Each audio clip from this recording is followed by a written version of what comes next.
오늘은 그 유명한 바울의 가시에 대한 이야기입니다.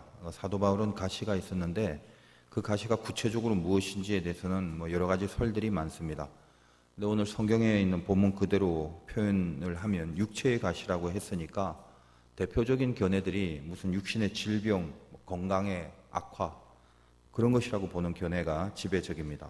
그래서 어떤 사람은 간질병이다 이렇게 보는 사람도 있고, 혹은 다메섹 사건 이후에 사도 바울의 그 잘 보이지 않게 되는 그 시력을 통해서 안질이다 이렇게 보는 사람도 있고, 다른 의견들 가운데는 바울이 갖고 있는 정확하게는 모르겠지만 무슨 컴플렉스나 아니면 바울을 적대하는 그 세력들 그렇게 보는 사람도 있고, 아무튼 많은 의견들이 있습니다. 근데 중요한 거는 그 가시라는 것이 이 바울에게 어떤 악한 영향을 주었는가라는 그런 점이죠.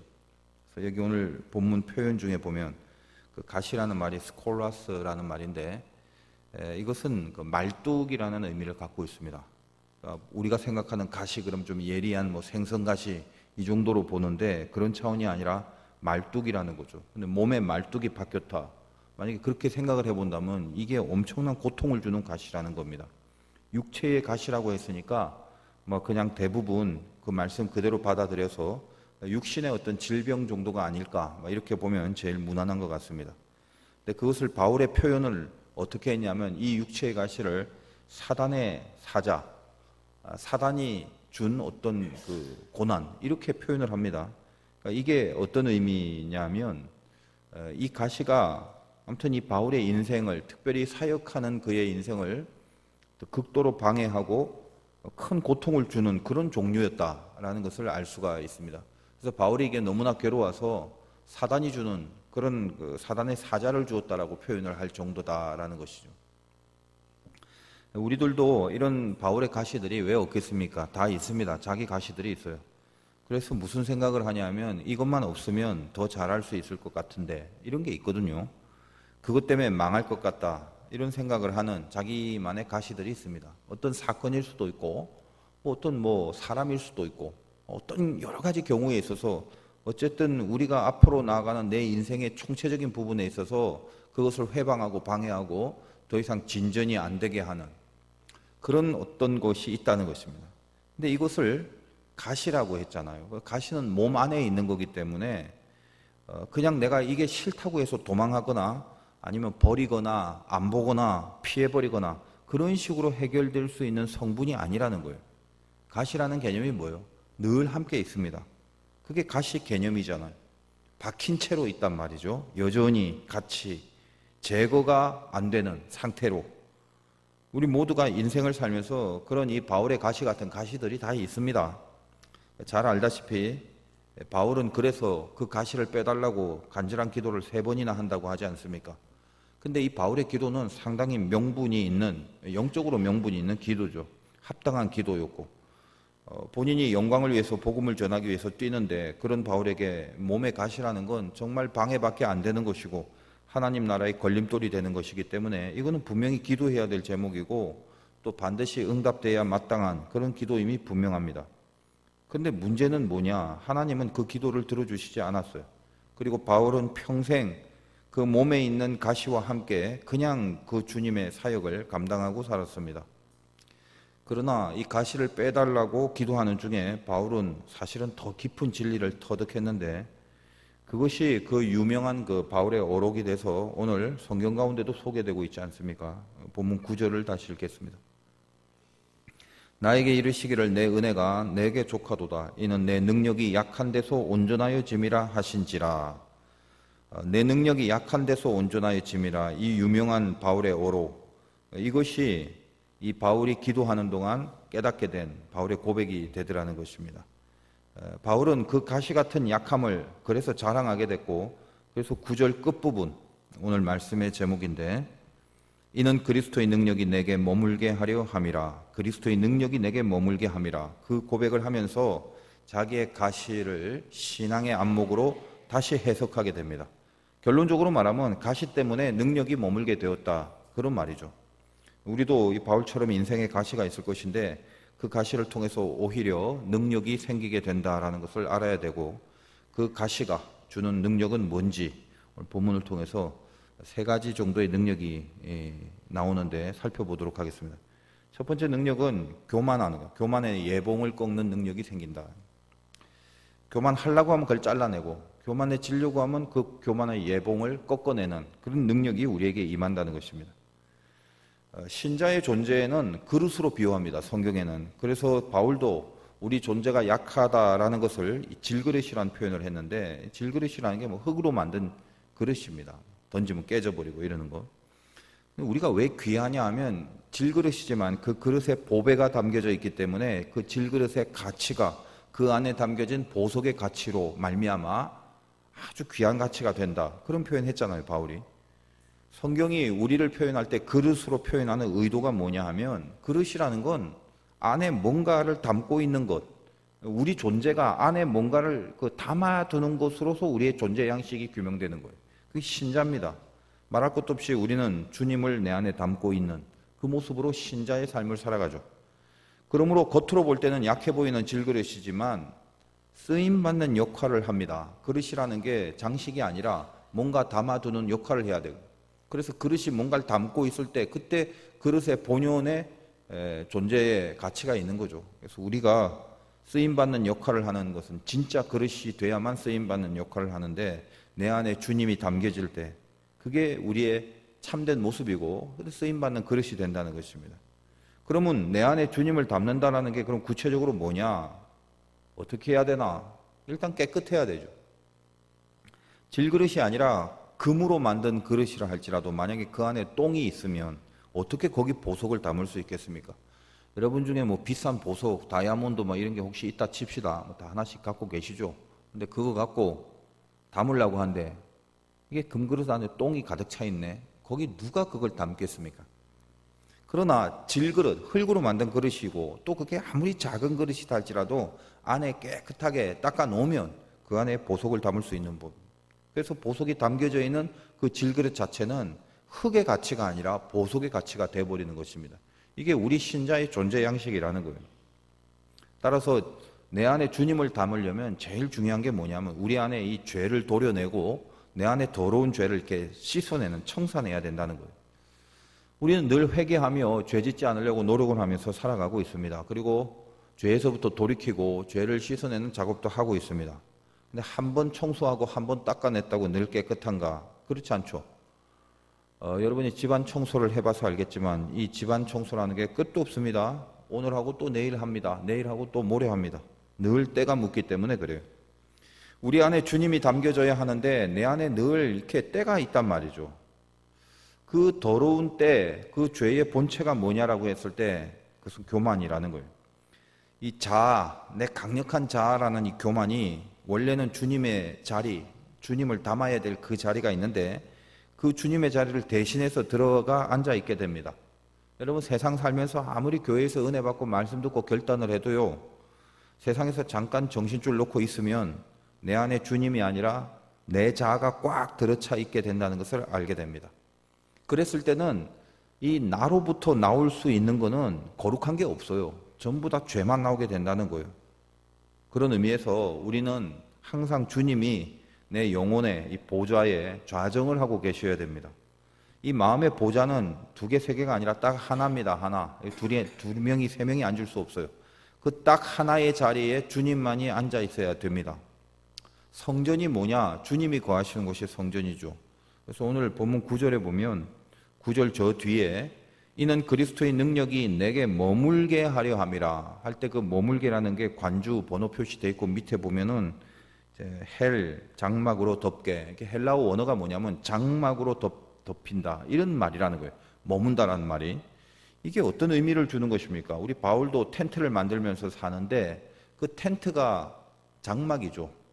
이게 좀 영적인 직업입니다. 나름대로 바울은 텐트, 성막, 장막.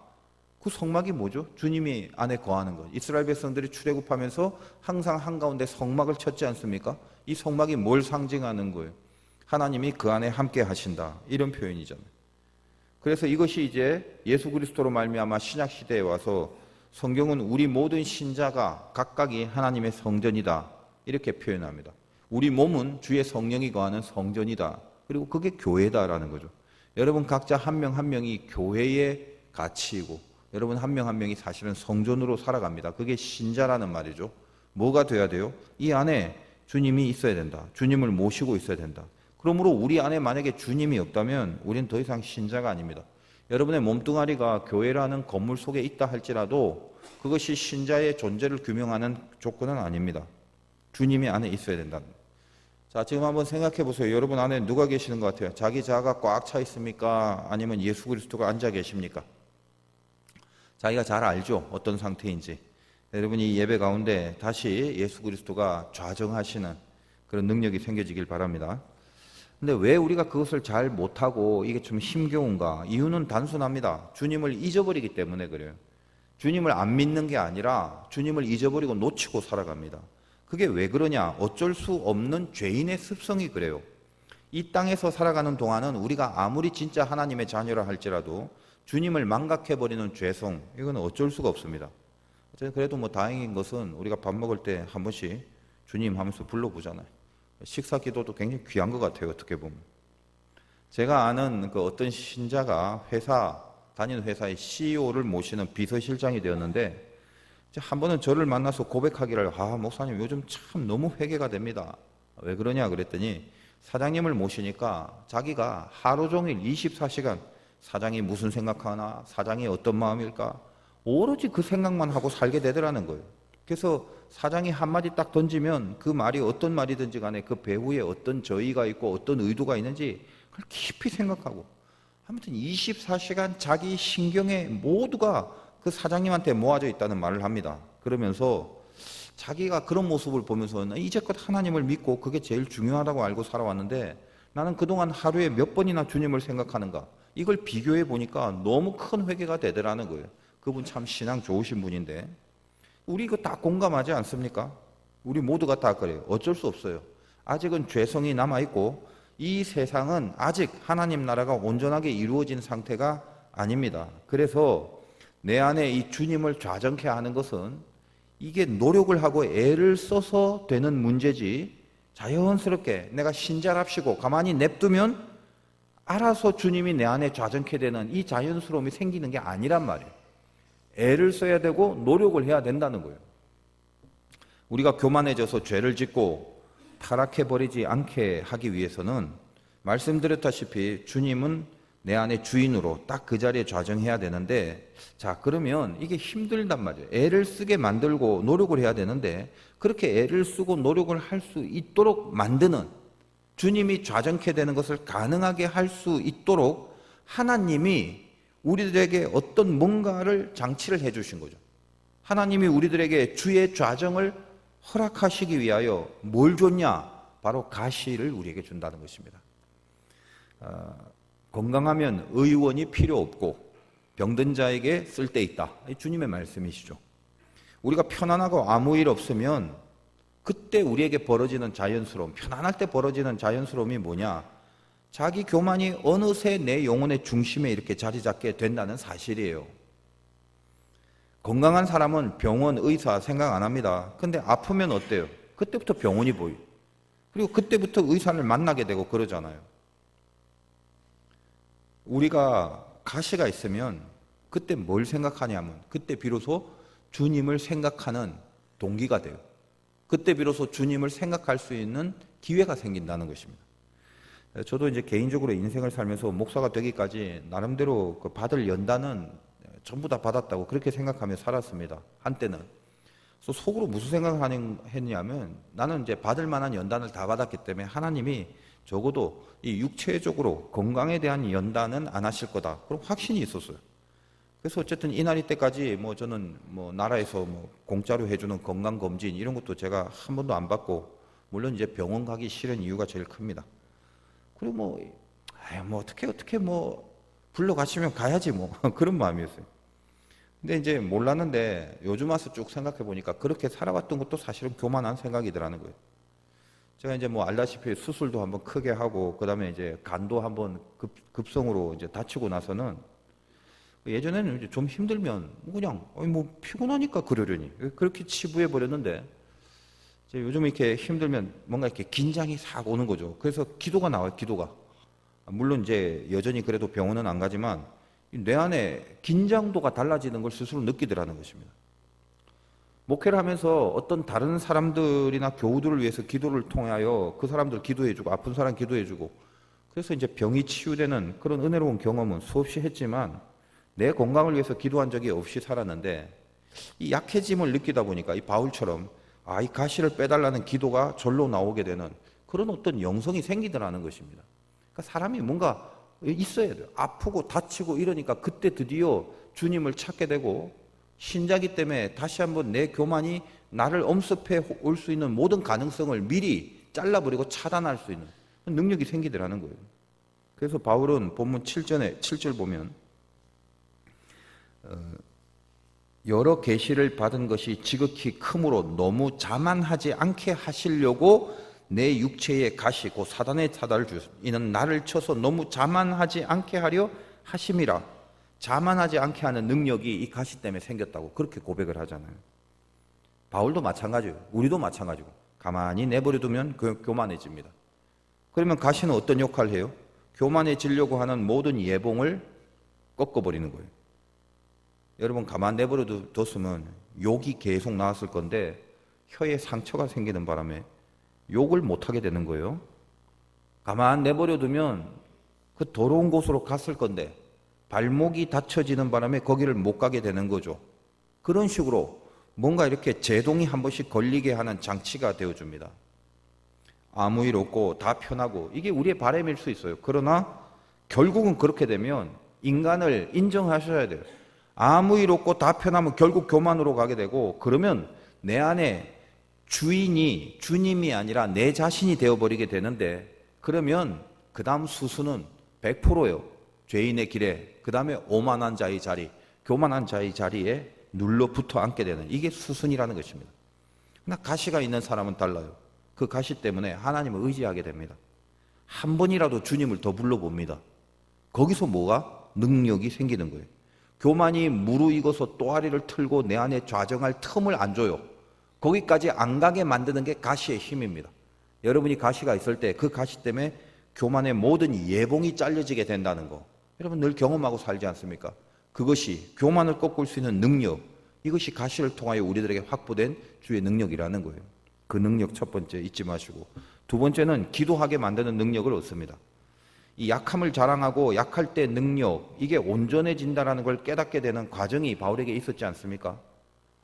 생각해 보니까 약함은 뭔가 이렇게 능력이 온전해지는구나. 뭐 지가 머리를 쓰고 또 막 연구해서 그렇게 깨닫는 게 아니에요.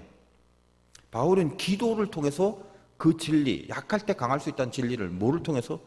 머리 쓰고 연구하고 그게 아니라 기도를 통해서 터득했다는 것입니다. 우리가 한번 가볍게 생각해 보면 바울이 3번이나 기도를 했는데 결국 하나님 안 들어주셨네. 그럼 뭐 바울이 기도를 하나마나 결국 안 들어주셨을 건데. 근데 바울은 그럼 괜히 기도한 거네?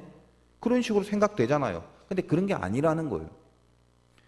지금 바울이 3번씩이나 기도를 한 게 헛된 게 아니라 그 간절한 기도를 통해서 뭘 얻게 됐냐면 그 기도를 할 수 있는 기도의 능력을 얻게 된 거예요. 예를 들면 저나 여러분도 예를 들면 가시가 있습니다. 가시를 놓고 기도할 때 하나님이 바울처럼 안 들어주실 때가 있어요. 하나님 이것만 빼주세요. 이 인간만 안 보게 해주세요. 이 사건만 덮어주세요. 기타 등등. 근데 하나님이 안 들어주신다 해도 이미 가시를 빼달라고 기도하는 기도의 과정 가운데 은혜를 받아버리게 되는 거예요.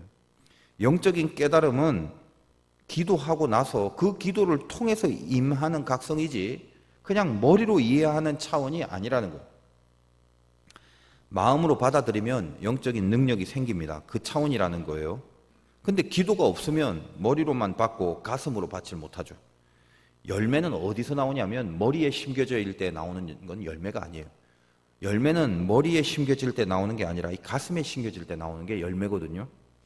여러분의 기도가 혹시 내가 바라는 뭔가가 있는데 그 바라는 그대로 안 됐다 할지라도 기도 응답이 없네라고 말하지 말라는 거예요. 바울이 3번씩 기도했는데 하나님 가시 안 뽑아주네.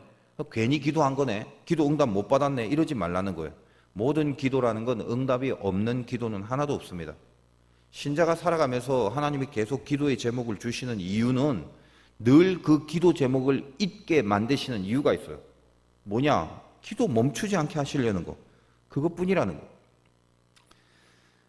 저는 이제 개인적으로 이제 추석 지내고 10월, 11월 되면 계절도 바뀌고 이제 열매의 계절, 가을 아닙니까? 그래서 한 해를 잘 정리할 수 있도록 조금 기도에 박차를 가해보자 이런 생각이 있어요. 그래서 저희가 이제 우리 교육자 회의하면서 11월 1일부터 15일까지 우리 교회가 올해 111주년입니다.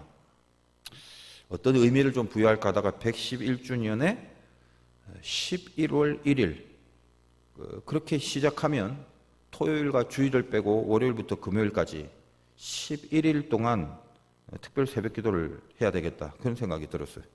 그래서 15일까지 하면 금요일, 토요일하고 주일 빼면 딱 11번 날짜가 나오죠.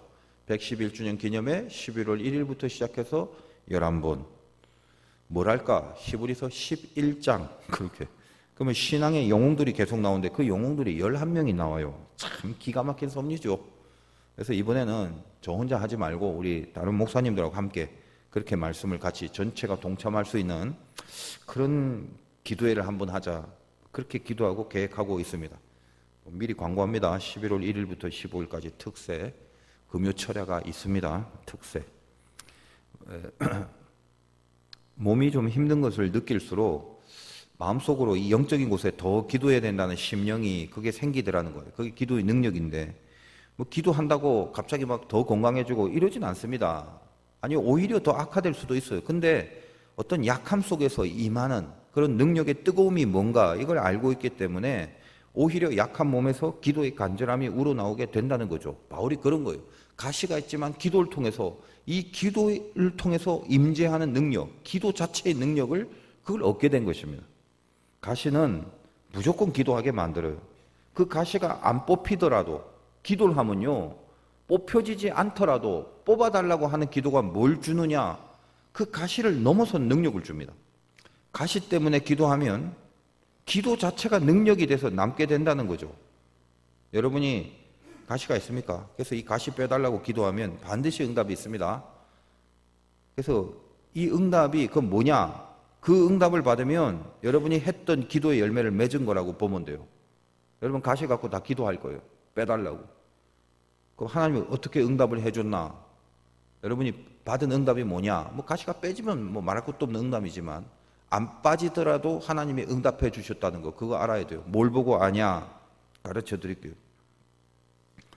가시가 있어도 하나님이 나를 통해서 하시는 일에 전혀 방해가 있을 수 없다라는 확신이 들으면 돼요. 그러면 여러분이 응답받은 거예요. 가시가 있어도 내가 그것 때문에 그 가시 때문에 하나님이 나를 인도하는 그 인도하심이 전혀 막히지 않는다는 거 그걸 알면 돼요. 그렇다면 여러분은 기도의 응답을 분명히 받은 것입니다. 제가 여러 번 말씀드렸지만 이 대목에서 기도는 내 안에 그 크신 하나님이 들어오는 통로가 됩니다. 그래서 기도를 하면 그 크신 하나님과 이게 접속이 돼버리죠. 그러면 하나님이 어떤 분인지 기도 속에서 뻔히 알고 있었지만 다시 기도 속에서 새삼 더 느끼고 깨닫는 부분이 있다라는 거예요. 어떤 거죠? 하나님은 가시 같은 거 뭐 금방 빼내줄 수 있는 능력이 계신 분은 맞습니다. 그러나 하나님의 더 깊은 능력이 계시다고 몇 번 말씀드렸죠. 그 능력이 뭐예요? 더 깊은 능력이. 가시가 있어도 전혀 그 가시에 지장 없이 당신의 영광을 위해서 우리들을 사용할 수 있는 그 능력을 하나님은 갖고 계시다는 거예요. 그 하나님을 보게 되는 게 기도입니다. 그러므로 여러분이 가시 없이 내 몸에 하나도 가시가 없는 상태로 뭔가를 해내는 거 이건 성공이라고 하지만 가시가 있는데도 해내는 건 그때 비로소 그걸 영광이라고 한단 말이에요. 신자는 성공을 위해서 사는 사람이 아니라 이 영광을 위해서 사는 사람이라는 거 그거 잊지 마십시오. 가시가 기도를 만들고 기도가 능력을 주고 그 기도 자체의 능력을 얻게 된다는 것입니다. 바울은 이 세 번의 기도가 헛된 게 아니라 이 기도를 통해서 약할 때 강함이라는 진짜 능력을 이 기도 속에서 얻어냈다라는 거예요. 여러분에게도 그런 기도의 능력이 생기시기 바라고. 마지막으로 세 번째는 은혜가 공급되는 능력이 있다는 거예요. 가시는 우리에게 은혜를 공급시키는 능력을 줍니다. 하나님은 가시를 빼내줄 때도 굉장히 많아요. 그건 아무것도 아니죠. 하나님 뭐 가시 하나 못 빼내주겠어요? 그런데 하나님의 일하시는 법 중에 상당히 그 고차원의 일, 아주 그 고급스러운 하나님의 그 그 일하는 방법이 있어요. 이게 정말 우리가 알아야 되는 건데, 하나님은요 우리의 온전함으로 일하지 않고 당신의 은혜로 일한다는 거, 그걸 알아야 돼요. 여러분이 9절의 고백을 다시 한번 보겠습니다. 나에게 이르시기를 내 은혜가 내게 족하도다. 하나님이 우리에게 이렇게 얘기하신다고 생각해봐요. 내 은혜가 내게 족하다. 이는 내 능력이 약한 데서 온전하여짐이라. 하나님이 은혜가 족하다라고 얘기를 했대. 무슨 말이에요? 이 말은 족한 은혜를 주셨다는 거죠. 하나님이 만족한 충분한 은혜를 주셨다는 건데, 이 족하다는 거는 어떤 거예요?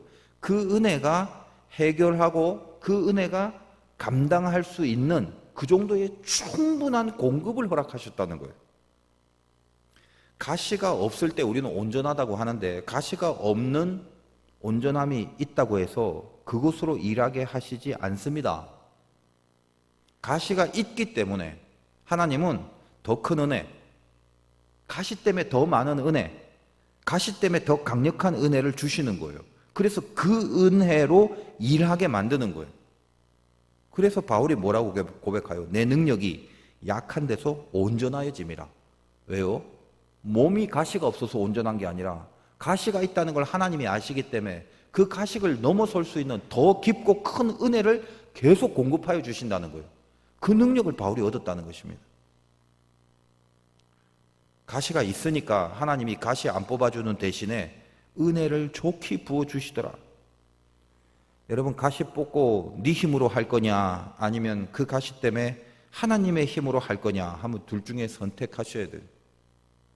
여러분이 무슨 힘이 있다고 가시 뽑고 나 온전할 거야, 나 온전해, 내가 할 수 있어, 그렇게 말하는 사람은 어리석은 사람이겠죠. 하나님이 일을 하시는 것과 내가 일을 하는 게 이렇게 비교를 할 수 있겠습니까? 제가 목회를 하면서도 성도들을 보거나 이렇게 주의 종들을 보면서 느낀 결론이 뭐냐, 진짜 쓰임받는 자들의 특징이 뭐냐면요, 전부 다 가시 품고 뜁니다. 가시 품고. 온전하게 지 모습으로 뛰는 사람 별로 없어요. 그런 사람들을 보면 전부 다 이상하게 빗나가고 교만하고 타락하고 그럽디다. 힘들 때, 아플 때, 형편이 나쁠 때 여전히 가시가 있는데, 그걸 아시는 하나님이 족한 은혜를 계속 부어주시는 거예요. 그러니까 가만 보면 그 사람은 가시 때문에 은혜로 뛰어요. 은혜에 붙잡혀서 그 은혜에 빠져서 그렇게 뛰더라는 겁니다. 그럼 자기가 잘 알아요. 아, 이건 내가 하는 게 아니구나. 그러면 겸손해지고 드디어 모든 영광을 하나님께 돌릴 줄 아는 그 겸손이 자연스럽게 생길 수밖에 없다는 거죠. 10절 보세요. 그러므로 내가 그리스도를 위하여 약한 것들과 능욕과 궁핍과 박해와 공고를 어떻게 한다? 기뻐하노니. 이는 왜 기뻐할까? 내가 약한 그때의 강함이라. 바울이 지금 기뻐하는 이유가 뭐 있어요? 이 약하고 능욕, 궁핍, 박해, 공고, 이거 좋아할 사람이 어디 있습니까?